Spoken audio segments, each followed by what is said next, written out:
بسم الله الرحمن الرحیم. سلام. نورغان نوریم د افغانستان د الکترونیکي زدکړو د انګلیسي ژبې ښوونکی. الله دې وکړي چې تاسو ټول جوړ او روغ اوسئ، ژوند او چارې به مو په خیر وي. وروسته له ډېرې مودې تاسو ته بیا ښه راغلاست وایم. خدای دې وکړي چې تاسې زموږ سره د تل په څېر هماغسې فعاله پاتې شئ. نن تاسو ته د کلام د اجزاو څخه د پارټیسپیټ څخه 55 درس لرو. په 55 درس کې تاسو ته آرټیکلز ان ټایپس د تعریف توري او د هغوی پر ډولونه باندې غږیږو. د تعریف توري پیژنو چې د دوی استعمال په کوم اړخ کې دی او په انګلیسي ژبه کې دوی څومره ارزښت لري. د دوی پر استعمال او پر کارولو باندې ستاسو سره بحث کوم. What are articles؟ د تعریف توري څه شي دي؟ Articles are words that define a noun as a specific or unspecific. د تعریف توري هغه کلمې دي، هغه لغاتونه دي کوم چې یو نوم په ځانګړې او ناځانګړې توګه باندې مشخص کړي او دغه په اړه باندې بحث وکړي او هغه تعریف کړي. پښتو لاندې څو مثالونه دي موږ ته سره راکول شوي دي چې یو یې د ډیفینټ آرټیکل دی، پاکې معلوم یا مشخصه تعریف توري واضح شوی دی، او بل مثال کې انډیفینټ آرټیکل دی، نامعلوم توري یا مشخص پر هغه باندې چې موضوع نه مشخص کوي پر هغه باندې بحث کوو. After the long day, the cup of tea tasted particularly good. After the long day, the اوږدې ورځې وروسته the cup of tea tasted particularly good. دغه پیالې د چاو په ځانګړې توګه خوند وکړ. لاندې څه وایي؟ By using the article د تعریف د توري په استعمال سره we have shown that it was one specific day. دا مو وښودل چې یوه مشخصه یا خاصه ورځ وه. long day. That was long چې ډېره اوږده ورځ وه. and one specific cup of tea that tasted good. او یوه مشخصه پیاله د چا وه چې هغه هم ډېر ښه خوند یې وکړي. معلومه تعریف توري دې دپاره د استعمالیږي چې موږ تاسو ته یو ناون مشخص کړي، د یو ناون مشخصوالی او د هغه په اړه باندې بحث وکړي چې یعنې بحث پر همدې شي باندې روان دی.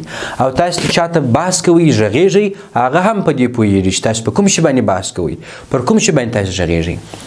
لاندې مثال دی: After a long day, a cup of tea tastes particularly good. وروسته له یوې اوږدې ورځې a cup of tea tastes particularly good. یوه پیاله چای په ځانګړې توګه ډېر خوند کوي یا خوند لري. اوس څه وایي په دې کې؟ By using the article A، د A د تعریف د توري په استعمال سره یا په کارولو سره څه شي وسول؟ We have created a general statement. موږ یوه عمومي بیانیه ورکړل، یعنې یو عمومي مسایلو باندې وغږېدلو. Point toward that any cup of tea would taste good after any long day. داسې یو مشخص د ته اشاره وکړله چې تر هرې اوږدې ورځې وروسته څوک کار پکښې وکړي، ستړیا وکړي، یا په هغه ورځ کې چې ورباندې ډېره اوږده سي، د هغه څخه وروسته چې هر ډول چای څوک وڅښي هغه خوند لري. یعنې په دې کې چای نه دي مشخص شوي او نه هم ورځ په دې کې مشخص شوې ده چې په همدغه ورځ باندې خوند لري. لاندې راځو. اوس English has two types of articles. انګلیسي په ځان کې دوه د تعریف د تور ډولونه لري، لکه definite چې هغه معلوم دی مشخص دی، او indefinite هغه بل چې دی نامعلوم او نامشخص دی. اوس definite article پیژنو چې definite article څه شي دی او دا د څه لپاره کارول کیږي. The definite article is the word the. It limits the meaning of a noun to one particular thing. The definite article معلوم توری د حرف چې دی is the word د لغات دی. It limits the meaning of a noun. دا د یو نوم معنا محدودوي to one particular thing و یو مشخص شي ده. For example، د مثال په توګه your friend might ask، ستاسو ملګری شاید وپوښتي. یو مثال دی: Are you going to the party this weekend؟ آیا تاسو د اونۍ د رخصتۍ په ورځ باندې هماغه میلمستیا ته ځئ؟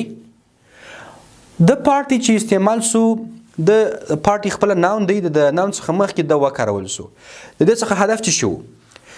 The definite article tells you that your friend is referring to a specific party that both of you know about it.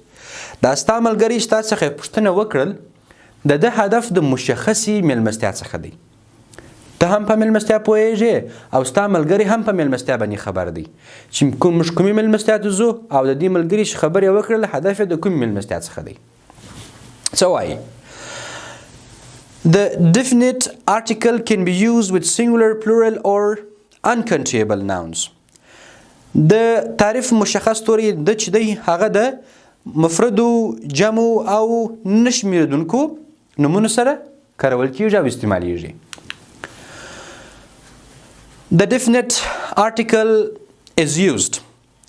د معلوم یا مشخص د تعریف توری دا لاندې څو موارد دي په دې کې استعمالیږي.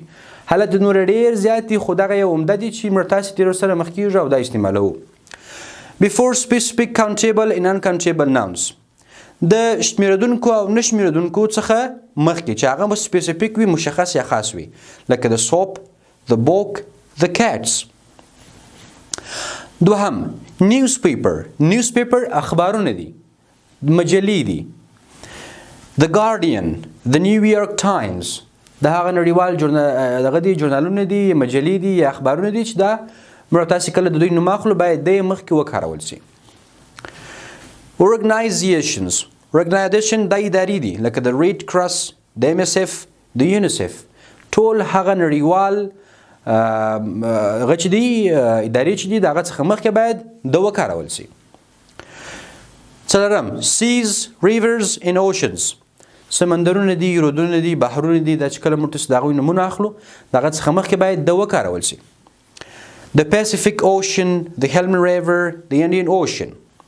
پنځم dates تاریخونه دي.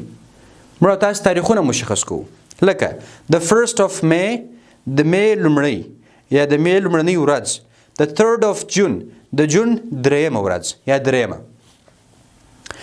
شپږم before unique people and things د بې مثاله شیانو یا اشخاصو په مخ کې استعمالیږي لکه the sun, the moon, the president. نن په همدې درس کې تاسو ته پر definite article باندې وغږېدلو او د دې درس یو پاتې برخه هغه هم پر indefinite article باندې غږېږو چې indefinite articles کوم دي او موږ تاسې یې په کومه طریقه باندې استعمالولی شو.